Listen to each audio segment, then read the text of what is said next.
Hello student, Dolly Sharma from Dolly coaching method. आज आपको next exercise 1.4 बता रही हूँ, जिसमें हम टर्मिनेटिंग और non terminating factors find out करेंगे।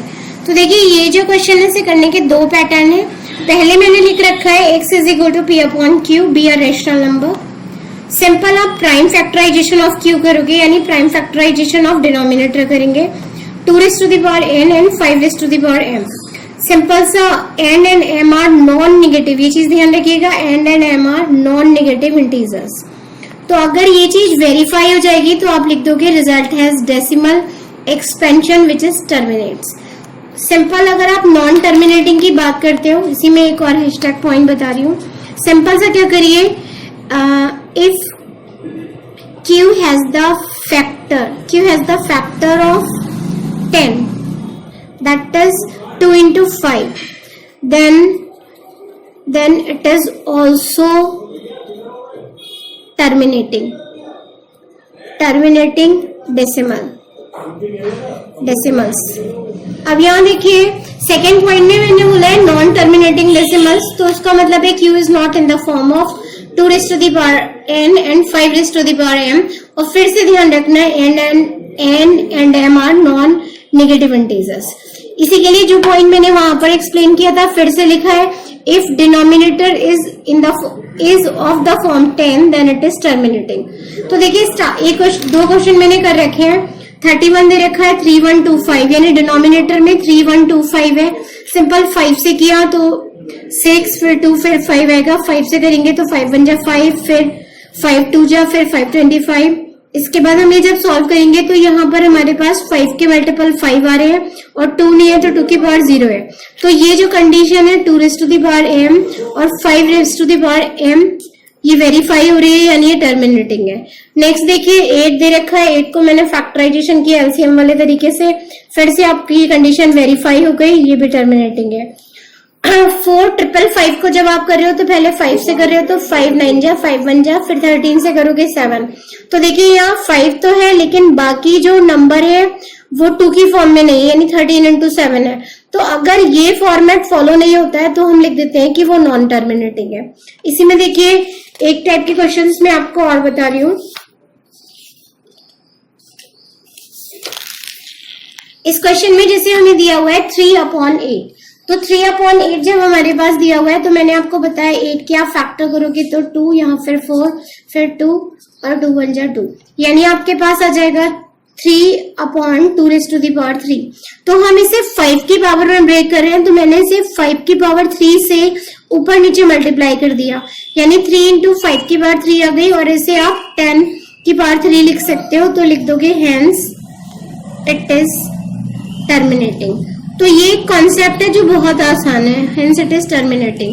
नेक्स्ट देखिए, जब 13/125 है, 125 को आपने पहले 5 से किया 25 आएगा, फिर 5 से किया 5, यानी यहाँ पर 1, तो ये हो गया 13/5 क्यूब।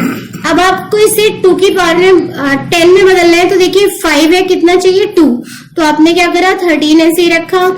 इस चीज को मैं ऐसे ब्रैकेट में करके दिखा दे रही हूँ। 2 से मैंने मल्टीप्लाई किया है और 2 से यहाँ पर डिवाइड किया है, तो इस पूरे ब्रैकेट के ऊपर 3 है, तो यहाँ भी हम क्या लगाएंगे 3। तो आप इसे लिख सकते हो 13 into 2 की पावर 3/10 का क्यूब, तो लिख देंगे hence it is terminating.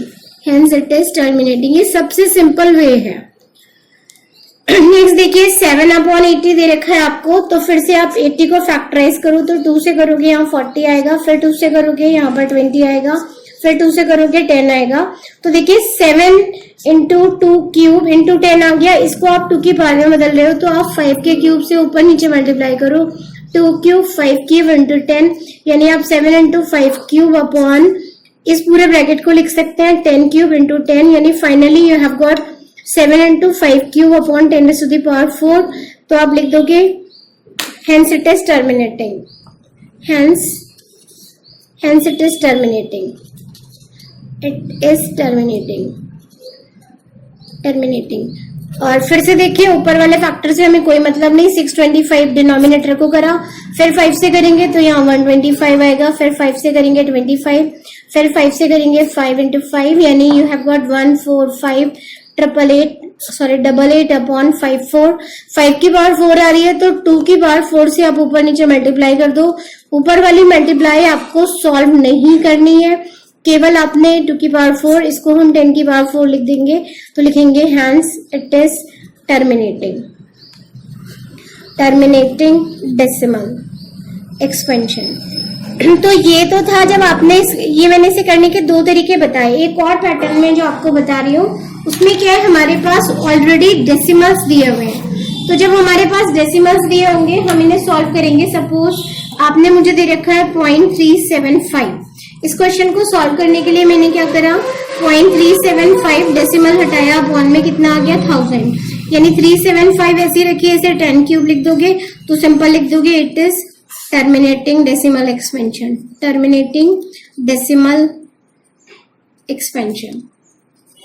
Expansion इसी में देखिए, अगर आपके पास दे रखा है 0.0875, सिंपल सा क्या करोगे, ये जब क्वेश्चन है तो 0.0875 लिखेंगे, डेसिमल हटाएंगे, यहाँ 1 और 1 2 3 4 जीरोस लगाएंगे, यानी हो जाएगा 875 अपॉन 10 की पावर 4।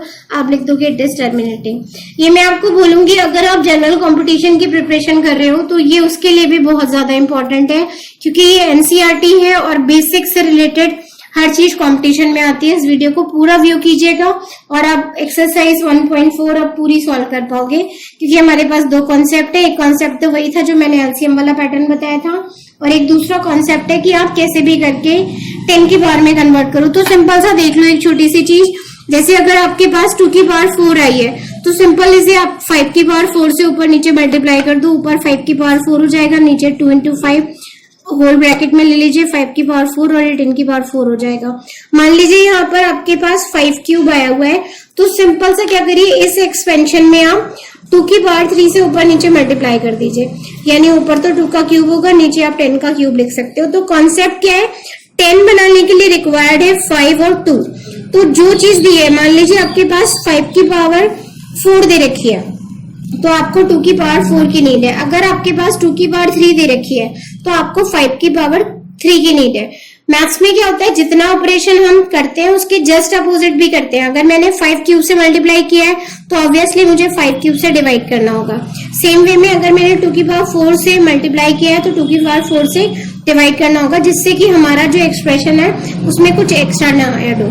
तो मैं आपको बोलूंगी कि 10th की जो सीरीज पढ़ी है उसे पूरा व्यू कीजिए, अगर आप कंपटीशन की प्रिपरेशन कर रहे हैं तो भी, और अगर आप 10th में आए हो तो भी, क्योंकि एनसीईआरटी ही बेस होता है हर एग्जाम का और आपको बहुत अच्छे मार्क्स मिलेंगे। थैंक यू, शुक्रिया, जय हिंद, कीप कमेंटिंग।